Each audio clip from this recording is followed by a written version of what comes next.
get drunk.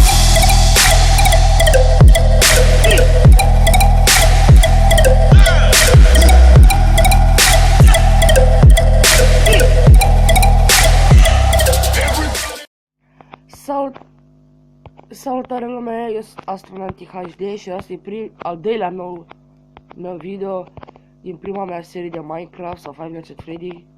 Mă rog, ăsta e un video anunț, deoarece vreau să vă anunț că de acum încolo o să filmez cum o joc eu Minecraft sau Five Nights at Freddy.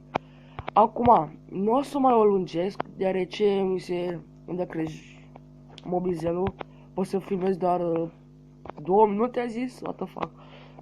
Mă rog. Și da. Și dacă tot am la dispoziție 2 minute, vreau să vă arăt ceva tare pe care tot am descoperit-o eu. Shit, lăsați așa. Luați armura de care vreți în mână, mențineți paca apărut acolo. Elitra, paca luat acolo.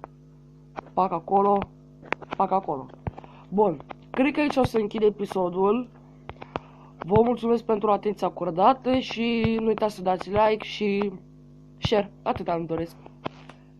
Eu am fost Astronautic HD și ne revedem data viitoare la un nou videoclip.